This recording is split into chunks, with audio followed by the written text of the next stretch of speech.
In the turbulent cultural climate of the late 1960s, few bands endured as much scrutiny as the Beatles. As their music veered into increasingly experimental territory, public interest zeroed in on their lyrics, sometimes inviting controversy that even the band didn't anticipate. One such instance emerged from their 1968 self-titled double LP, more famously dubbed the White Album. A particularly polarizing track, Happiness is a Warm Gun, drew the ire of the BBC, not for profanity or graphic content, but for what was perceived as a subtle wink toward drug culture. The primary concern? Its unsettling title, lifted verbatim from the cover of American Rifleman, a U.S. gun magazine. John Lennon, ever attuned to irony, had found the phrase disturbingly absurd. The idea of glorifying a recently fired weapon struck him as both grotesque and emblematic of America's obsession with guns. Inspired by the dark satire embedded in the headline, Lennon built an entire song around it, a mosaic of musical shifts, tonal changes, and lyrical fragments. To him, it was a commentary on the bizarre ways violence was romanticized, not a nod to narcotics. But the BBC wasn't buying it.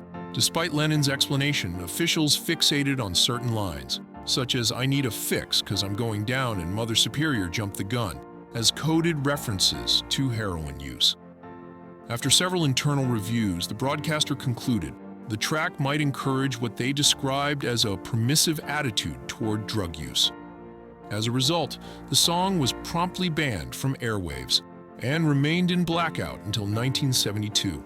Lennon maintained his defense, insisting the lyrics were deliberately ambiguous, more surrealist patchwork than confessional narrative. He described the track as a musical collage, stitched together from various unfinished song snippets, each distinct in rhythm and mood. It was an artistic experiment, not a manifesto. Paul McCartney also voiced his disapproval of the BBC's ruling. He recalled the moment he and Lennon encountered the gun magazine headline, calling it chilling, and said its use in the song was meant to highlight the grotesque glamorization of firearms. He acknowledged, however, that the phrase's intense emotional weight may have drawn Lennon in artistically. McCartney admired the song's unconventional form, calling it a poetic showcase of Lennon's genius for transforming dark subjects into multi-layered, thought-provoking art. Of course, Happiness is a Warm Gun was hardly the only Beatles song to trigger the BBC's censorship alarms. Tracks like I Am the Walrus and Lucy in the Sky with Diamonds were similarly barred, often for their perceived allusions to psychedelic substances like LSD.